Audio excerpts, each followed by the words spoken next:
বন্ধুসকল আহি পালো আমি বিশমুৰী সৰলপাৰা ৰুট। এই ৰাস্তাৰ একেবাৰে শেষ প্ৰান্তত সৰলপাৰা পিকনিক স্পট অৱস্থিত।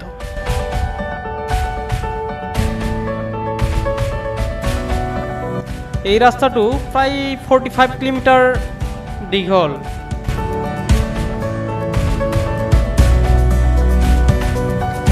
এইখন উল্টাপানী ফৰেষ্ট ব্লক প্ৰাকৃতিক সৌন্দৰ্যৰে ভৰপূৰ। প্ৰায় 25 কিলোমিটাৰ বহল এইখন অৰণ্য। এই জংঘলখন পখিলাৰ কাৰণে বিখ্যাত।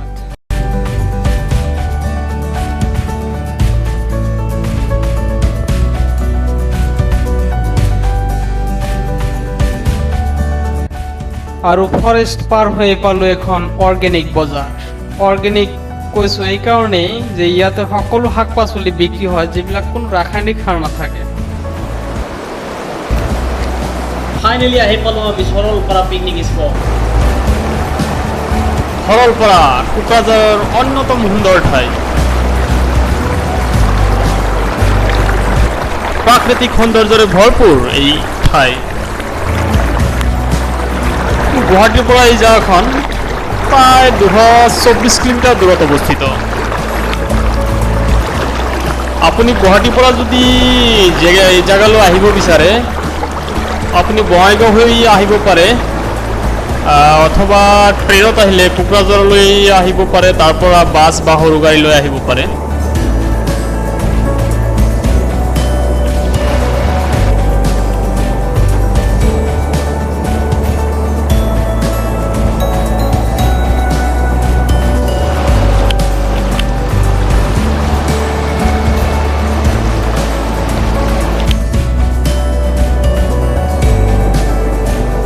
সঁচাকৈ জেগাখিনি বহুত ধুনীয়া লাগিছে।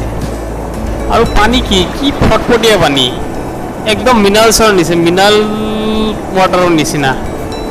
ইয়াৰ পানী খাবও পাৰি, কিছুমানে খাই আছে পানী খায়ো ইয়াতে। আৰু এটা কথা, ইয়াৰ সৰু সুৰা যিবিলাক হোটেল চলাই আছে চব ইয়াতে এইবিলাক পানী ইউজ কৰে ৰন্ধা বঢ়াৰ কাৰণে, মিনাৰেলছ পানীবিলাক ইউজ কৰে।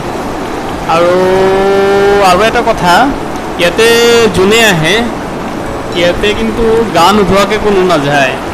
যদি ৰ'দ পৰা বৰষুণ থাকে বা তেনেকুৱা অলপ গৰমৰ দিন থাকে চবেই কিন্তু গা ধুই যায়। পানী খুব ঠাণ্ডা, পাহাৰৰ পৰা বৈ আহিছে যে পানীটো, বৰফৰ পানী, বহুত ঠাণ্ডা। কিন্তু ঠাণ্ডাত কোনো কেৰেপ নকৰে। সাঁতুৰি বাগৰি চবেই কিন্তু খুব এনজয় ফূৰ্তি কৰা দেখা পালোঁ আৰু ভাল লাগিল। আমিও কৰিলোঁ অলপ ফূৰ্তি। আহিম সঁচাকৈ, বছৰত এবাৰ হ'লেও এনেকুৱা এই নদীত গা ধুবলৈ পালে বৰ মনটো ভাল লাগে। মনটো সঁচাকৈয়ে ফ্ৰেছ হৈ যায় দেই। মনত কিবা এটা সতেজতা ভাৱ এটা লাগিছে গা ধুই। আমিও আজি অলপ কিনকিনীয়া বৰষুণ আছিলে, এই কিনকিনীয়া বৰষুণৰ মাজতে আজি গা ধুলোঁ। গা ধুই গাটোৱে কিবা ভাল লাগিছে। নদীৰ পাৰত প্ৰাকৃতিক সৌন্দৰ্যৰ মাজত ভাল লাগে এনেকুৱা পৰিৱেশ। ভাল লাগিছে আৰু ইমান নাইচ প্লেচ। এনেই এৰিয়া এক নম্বৰ কথা পলিউশ্যন নাই।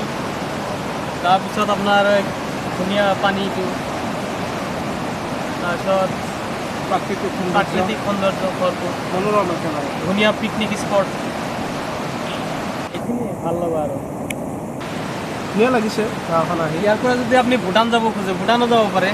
এই ইয়াতে অকণমান দূৰতে এটা গেট। ইয়াৰ পৰা কিমান দূৰ হ'ব? এই অকণমান আগবাঢ়ি গ'লে 1 কিলোমিটাৰ বা 1.5 কিলোমিটাৰমান হ'ব। হয় ভূটানৰ পাৰ্শ্বৱৰ্তী এলেকা, ইণ্ডো ভূটান বৰ্ডাৰ এৰিয়াটো, বৰ্ডাৰ এৰিয়া।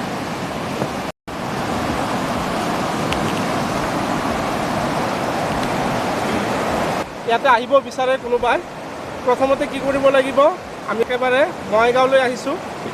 বঙাইগাঁৱৰ পৰা 10 পৰা 12 কিলোমিটাৰমান হ'ব বিশমুৰী চক বুলি কয়।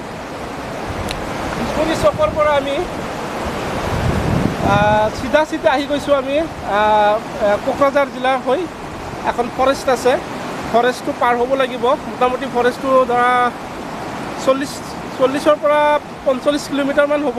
পিকনিকৰ কাৰণে বৰ ভাল প্লেচ এইটো।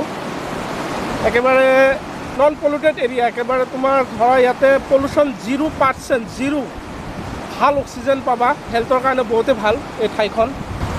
চোৱা মনোৰম দৃশ্যখিনি চোৱা না, ভূটান এই আগত আছে তোমাৰ ভূটান, এইটোৱেও ভূটান বৰ্ডাৰ হয়, এইটো নদী। নদীটো পাৰ হ'লে এইটো ছাইডতে তোমাৰ ভূটান। এইটো যিবিলাক পাহাৰবিলাক দেখিছা যে এইবিলাক গোটেইখিনি তোমাৰ ভূটানৰে হয়। বঙাইগাঁও তোমাৰ যিখন বঙাইগাঁও টাউন চিধা হাইৱে হৈ আহিব লাগিব।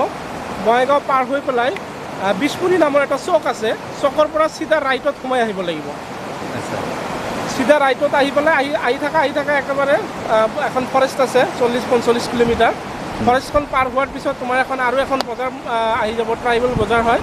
এই বজাৰখনৰ নাম হ'ল উল্টা পানী পাৰ হৈ পেলাই আৰু 12-13 কিলোমিটাৰ আহিব লাগিব। আহি পেলাই লেফ্টত কাটি পেলাই তোমাৰ এইটো জেগাত আহি পাবা। জেগাটোৰ নাম হ'ল সৰলপাৰা। যদি কোনোবাই ফেমিলি লৈ আহিব বিচাৰে ইয়াতে পিকনিকৰ কাৰণে খুবেই ভাল সময় এইটো।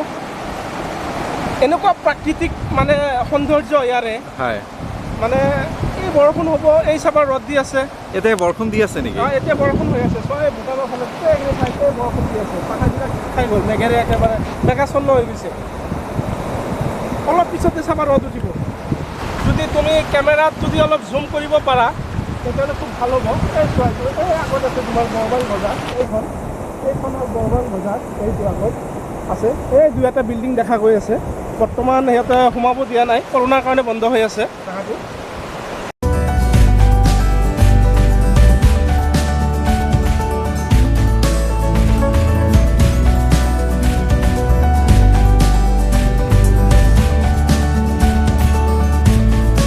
পিকনিকৰ কাৰণে খুবেই ভাল জেগা। এই চোৱা ইফালে আছে তোমাৰ গোটেই একদম বজাৰ চজাৰ আছে, দোকান পোহাৰ আছে। খোৱা বস্তুবিলাক পায় নেকি? খোৱা বস্তু পাবা, ট্ৰাইবেল খানাবিলাক বেছিকৈ পাবা ইয়াতে। চাওমিন পাবা, ম'ম' পাবা। বিশেষকৈ ট্ৰাইবেলসকলৰ কাৰণে বেছি ভাল। ৱাইন আছে, বিয়াৰ পাবা। কিন্তু যিবিলাক নন ভেজিটেৰিয়ান মানুহ সেইবিলাক বেছি ভাল। কিন্তু ভেজিটেৰিয়ান মানুহৰ কাৰণে অলপ দিগদাৰ, ঘৰৰ পৰা লৈ আহিব লাগিব।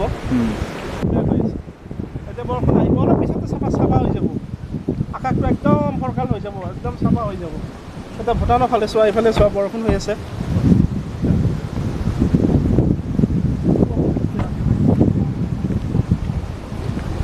বৰষুণ আহিছে। বসতি আছে না নাই ইয়াতে? আছে বসতি আছে। পানী মানুহ আছে, গৰু আছে। বসতি কম, ফৰেষ্ট এৰিয়া হয়তো কম। আৰু ইয়াতে মোবাইলৰ নেটৱৰ্ক একদম নাই বুলি ক'ব পাৰা। ইয়াতে কোনো কাৰেণ্ট নাই বৰ্তমান পৰ্যন্ত। ইয়াতে কাৰেণ্টৰ কোনো সুবিধা নাই। কাৰেণ্টৰ বিকল্প ইয়াতে কি চলে? সোলাৰ। আচ্ছা। সোলাৰৰ ব্যৱস্থা পাই যাবা, সোলাৰ আছে। আমি যিটো ফৰেষ্ট পাৰ হৈ আহিলোঁ, 40 কিলোমিটাৰ যিখন ফৰেষ্ট পাৰ হৈ আহিছোঁ, এই ফৰেষ্টটো একদম টোটেল নেটৱৰ্ক নাই, নেটৱৰ্ক নথকা জেগা।